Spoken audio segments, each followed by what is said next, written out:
Welcome to the Magnificent Life Daily Devotional. Today's prayer centers on, I decree mercy and restoration. Our Bible verse of the day is from Joel 2, verse 25, which says, So, I will restore to you the years that the swarming locust has eaten, the crawling locust, the consuming locust, and the chewing locust, my great army which I sent among you. As we begin, let your heart be still and your faith rise, for the one who hears us is faithful. Heavenly Father, I come before you in awe and gratitude. Thank you for the unending mercy that washes over me, even in my brokenness. Your grace is my refuge and your love is my strength. As Psalm 51, verse 1 through 2 reminds us, have mercy on me, O God, according to your unfailing love. According to your great compassion, blot out my transgressions, Lord. I reflect on the story of Peter, who, despite his mistakes, found restoration in your presence. Just as you asked him 3 times, do you love me?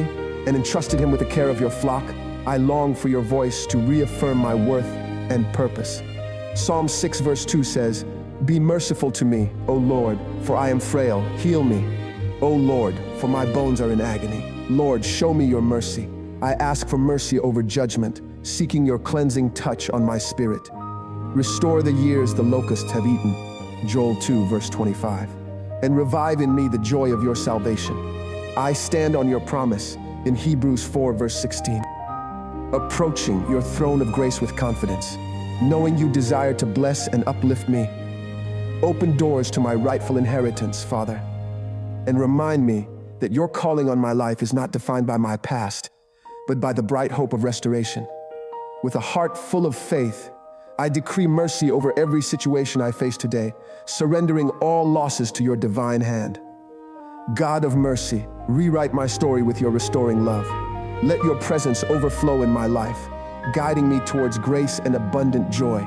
In Jesus' name, amen. As we close today's prayer section, I want you to remember this prophetic declaration from Hebrews 4 verse 16, which says, Let us then approach God's throne of grace with confidence, so that we may receive mercy and find grace to help us in our time of need. Amen. Thank you for listening to today's daily devotion from Magnificent Life Ministries. For more information or to receive daily devotions in a different format, visit www.maglife.org or follow us on social media.